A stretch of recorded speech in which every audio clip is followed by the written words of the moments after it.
तो पुण्यात्माओं, बात चल रही थी हमारी इष्ट और गुरु को लेके, और इष्ट और गुरु के बीच की जो खाई है वो जब तक हम नहीं मेट लेंगे, जब तक नहीं मिट जाएगी, और वो खाई मिटेगी तर्क वितर्क से, परमात्मा के सत्संग सुनने से, परमात्मा के सत्संगों पे, उनके कहे गए वचनों पे गहनता से विचार करने से। और विचार आज हमें करना पड़ेगा, नितांत आवश्यक है। और वही विचार करवाने के लिए परमात्मा ने अपने सत्सेवक बच्चों को शंका समाधान प्रोग्राम के लिए चुना है, निमित्त बनाया है। अब देखिए, सतगुरु रामपाल जी महाराज जी, जैसा कि हम सभी जानते हैं कि आज एक भगत की भूमिका में हैं, वे सतगुरु की भूमिका में हैं, और परमात्मा तो स्वयं है ही हैं। हम रोज नित्य नियम में परमात्मा की वाणी भी पढ़ते हैं कि साहिब से सतगुरु भय और सतगुरु से भय संत, और धर धर विशाल वेश अंग खेले आदि और अंत। यानी स्वयं वो कबीर परमात्मा अपने बच्चों तक ये सत ज्ञान पहुंचाने के लिए, उन्हें अपनी जानकारी करवाने के लिए, उनसे सत भक्ति करवा के काल लोक से छुटकारा दिलवाकर सतलोक ले जाने के लिए, वो कबीर परमात्मा, वो साहिब से सतगुरु भय, वो कबीर परमेश्वर साहिब पूर्ण परमात्मा उस अपने साहिब वाले रूप से सतगुरु रूप में नीचे आए। सतगुरु होता है सच्चा ज्ञान देने वाला। साहिब से सतगुरु भय और सतगुरु से भय साध, सतगुरु से भय साध, साध यानी भगत। और ये तीनों अंग एक हैं। कौन से? साध, सतगुरु और साहिब। ये तीनों अंग एक हैं। गति कुछ अगम अगाध, बस थोड़ी थोड़ी सा उनमें अंतर है, वो हमने समझना है क्या अंतर है। साहिब रूप में परमात्मा सतलोक में बैठे हुए हैं, सहशरीर हैं, पूरी सृष्टि का पालन कर रहे हैं परमेश्वर, सारे ब्रह्मांडों का पालन कर रहा है परमात्मा सतलोक में बैठ के। उस साहिब रूप से परमात्मा सतगुरु रूप धारण करके, अपने तेजोमय रूप को हल्का करके सतगुरु रूप में परमात्मा नीचे आते हैं ज्ञान देने के लिए। और फिर परमात्मा किसी एक पुण्य आत्मा का इस पृथ्वीलोक पे चुनाव करते हैं, उस आत्मा को अपना गुरु बनाते हैं, मुंह बोला गुरु बनाते हैं। क्यों बनाते हैं? एक भगत की भूमिका परमात्मा क्यों करते हैं? बार बार गुरुदेव ने बताया, भगत को यह समझाने के लिए कि भगत का अपने गुरु के प्रति क्या भाव होना चाहिए, कितनी श्रद्धा होनी चाहिए, भगत के क्या लक्षण होने चाहिए। वो एक उदाहरण पेश करता है परमात्मा कि एक अच्छे भगत में क्या लक्षण होते हैं, क्या क्या उसके गुण होते हैं, ताकि उसका सतगुरु उससे प्रसन्न हो और जल्द ही उसे वो वस्तु दे दे जिस वस्तु के लिए ये आत्मा युगों युगों से भटक रही है। तो साहिब से सतगुरु भय और सतगुरु से भय साध, ये तीनों अंग एक हैं, गति कुछ अगम अगाध। तो पुण्यात्मा, वर्तमान में परमात्मा मुख्यतः जिन दो भूमिकाओं में हैं, पहली भूमिका सतगुरु की, सन 1994 से परमात्मा नाम दीक्षा देने लगे, तो परमात्मा सतगुरु की भूमिका में, और दूसरी भूमिका परमात्मा की साध की, भगत की भूमिका। तो इन दो भूमिकाओं में रह के ही परमात्मा जब तक यहां रहेंगे, अपनी लीला करेंगे, तब तक अपना सारा सिस्टम वो देखेंगे। लेकिन वही परमात्मा जो सतगुरु रूप में है, साध रूप में है, वही परमात्मा है, वही साहिब है। इस बात को हमने उनके द्वारा दिए गए तत्व ज्ञान से खुद समझना पड़ेगा। वो परमात्मा जिन दो भूमिकाओं में है, वो अपनी भूमिका पूरी करेगा। पुण्यात्माओं, अगर किसी फिल्म के अंदर किसी भी हीरो या हीरोइन को अगर 1 करोड़ या 50 लाख रुपए मिलते हैं कि तुझे भिखारी का रोल करना है, तो उस फिल्म में वो चाहे बहुत बड़ा रईस होगा, बहुत बड़ा अमीर आदमी होगा, बंबई में उसकी बहुत बड़ी कोठियां होंगी, 1-1 करोड़ की गाड़ियां होंगी, लेकिन उस फिल्म में जो भूमिका करने के लिए उसको दी गई है, उस फिल्म में वो वही भिखारी वाली ही भूमिका करेगा। लेकिन फिल्म देखने वाले यहां से उसको भिखारी नहीं मानते, क्योंकि उनको पता है कि ये एक्टिंग कर रहा है, ये भिखारी नहीं है, ये बहुत बड़ा अमीर आदमी है। तो पुण्यात्माओं, ठीक इसी प्रकार आप और हमने इस बात को समझना पड़ेगा कि जो इस पृथ्वी पे वर्तमान में हमारे सतगुरु की भूमिका में है, स्वयं एक भगत की भूमिका में है, वो केवल भगत और सतगुरु ही नहीं है, वो स्वयं कबीर परमात्मा है। इस बात को परमात्मा ने अपने सत्संगों के माध्यम से हमें समझाने का खूब प्रयास किया। मालिक ने अपने सत्संगों में इतने संकेत किए, इतने इशारे किए, उन इशारों को आज हमने समझना पड़ेगा। ठीक है, हम नहीं समझ पाए, सभी के इतने मजबूत भक्ति संस्कार नहीं होते, लेकिन परमात्मा ने बताया कि साध संगति की जरूरत इसलिए पड़ती है कि तुम अपने उन संस्कारों को मजबूत कर सको। बरवाला आश्रम में जब परमात्मा सत्संग किया करते थे, सत्संग के बाद में सभी भगत भाई बहन आपस में बैठ जाया करते थे, हरि चर्चा करते थे, परमात्मा की महिमा का गुणगान किया करते थे। उसको साध संगति कहते थे। उससे भक्तों का मनोबल बढ़ता था, विश्वास बढ़ता था, दृढ़ता आती थी भक्ति भगवान पे, गुरु जी पे। एक विश्वास पैदा होता था, एक उमंग पैदा होती थी भक्ति के लिए।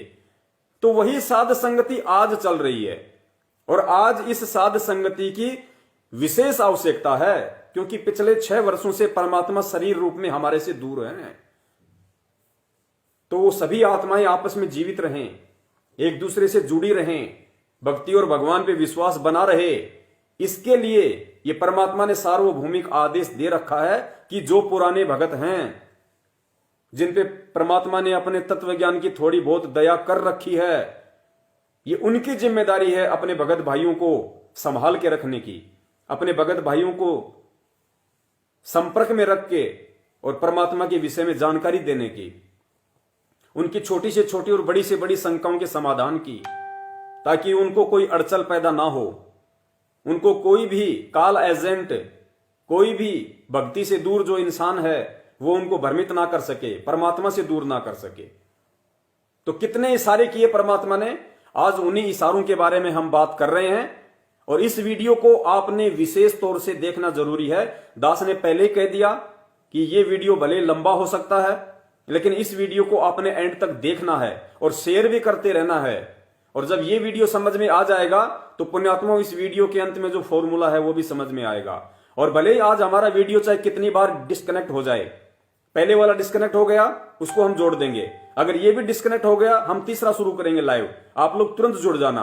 आज हमने वीडियो कंप्लीट करना है तो करना है, चाहे काल भगवान कितनी भी बाधा उत्पन्न क्यों ना करे। तो परमेश्वर ने सत्संगों में अपने विषय में जो जानकारी दी है, जो संकेत किए हैं, आज हमने उन संकेतों को समझना पड़ेगा। तो देखिए, अगला जो संकेत दिया है परमात्मा ने सत्संग के माध्यम से, उसमें परमात्मा ने क्या बताया है। एक मुश्किल से 2 मिनट का सत्संग, और 2 मिनट के सत्संग में परमात्मा ने 4 टॉपिक इतने इंपॉर्टेंट बता दिए। 2 मिनट के सत्संग में 4 टॉपिक, और चारों के चारों टॉपिक ये साबित करते हैं कि परमात्मा के क्या लक्षण हैं, परमात्मा के क्या गुण होते हैं, और परमात्मा कौन है। पहला, परमेश्वर ने इसमें बताया कि अपनी महिमा बताने के लिए परमात्मा को इस काल लोक में स्वयं ही आना पड़ता है। जैसा कि पहले भी दास ने बताया था कि उस परमात्मा के अलावा जो सबसे ऊपर है, और गुरुजी ने क्या बताया हमें गीता जी पढ़ाते समय, कि बेटा कभी भी अपने बाप की डेट ऑफ बर्थ नहीं बता सकता, और बेटे को उसके बाप की डेट ऑफ बर्थ उसका दादा बताता है। तो पुण्यात्माओं, वो सबका जो दादा है कबीर परमेश्वर, जो सबसे ऊपर है, जिसकी जानकारी किसी को नहीं है, तो उसकी जानकारी यहां का कोई भी प्राणी नहीं दे सकता है। उस दादा ने स्वयं ही यहां पे आके अपनी और अपने विधान के विषय में जानकारी देनी पड़ती है। पहला टॉपिक इस ऑडियो में ये।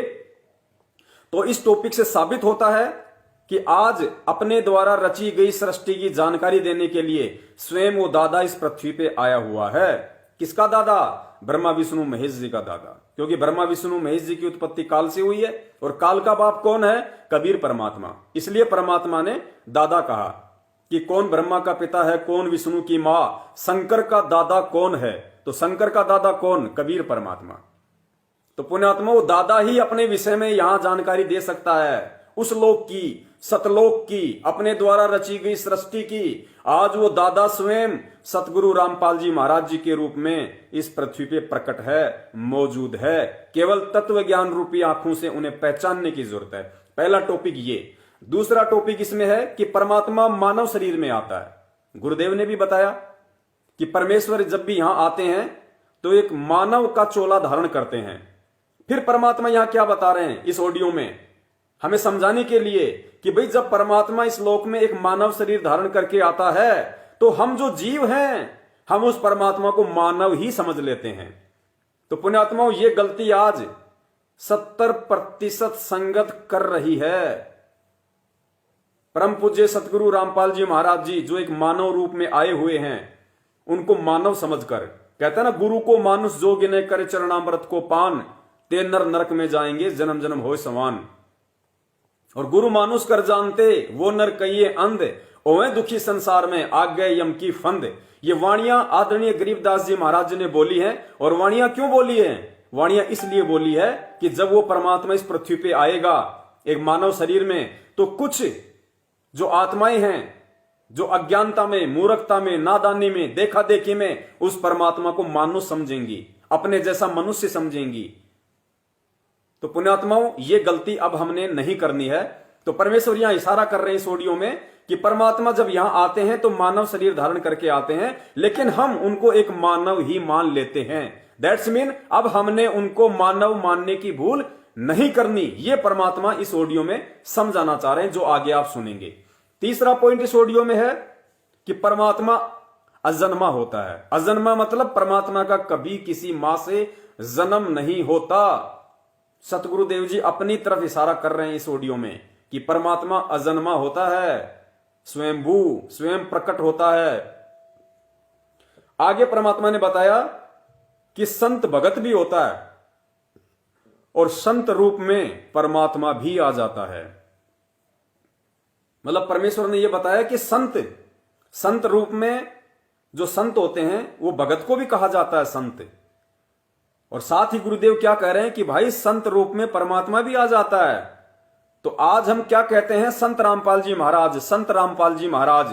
तो भाई उस संत रूप में आज वो परमात्मा आया हुआ है। भाई मैं आया हुआ हूं, ये परमात्मा हमें समझाना चाह रहे हैं। अब सुनिए आप ये ऑडियो, और इस ऑडियो में जो 4 टॉपिक हैं दास एक बार दोबारा से रिपीट कर देता है ताकि जब आप ये ऑडियो सुनोगे तो आपको ध्यान रहेंगे। और पुण्यात्माओं, परमात्मा का कोई भी शब्द अनायास नहीं होता, ये पूर्ण परमात्मा है। परमात्मा अगर सौपन में भी कोई शब्द निकाल रहा है तो पुण्यात्मा वो गहरा शब्द है। अनायास परमात्मा एक शब्द भी नहीं निकालता। तो परमात्मा के जब हम सत्संग सुने तो हमने एक एक शब्द को गहनता से सुनना है। 4 टॉपिक। सबसे पहला टॉपिक है अपनी महिमा बताने के लिए इस काल लोक में स्वयं आते हैं। नंबर 2, परमात्मा मानव शरीर में आता है और हम मानव ही मान लेते हैं। नंबर 3, परमात्मा अजन्मा होता है। नंबर 4, संत भगत भी होता है और संत परमात्मा भी संत रूप में आ जाते हैं। सुनिए ऑडियो।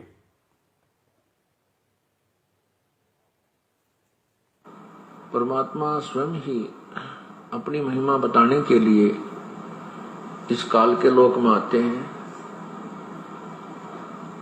और वो अपनी एक लीला करते हैं। परमात्मा अजन्मा है, कबीर परमेश्वर का कोई जन्म नहीं होता। जब भी वो इस काल के लोक में आते हैं वो सहज शरीर आते हैं और सहज शरीर ही चले जाते हैं। यहाँ कुछ समय के लिए एक मानुष जैसी लीला करते हैं, एक मनुष्य जैसी लीला करते हैं। मनुष्य का जीवन जैसे एक मानव अपनी क्रिया करता है, यहाँ वो ऐसी ही क्रिया करते हैं।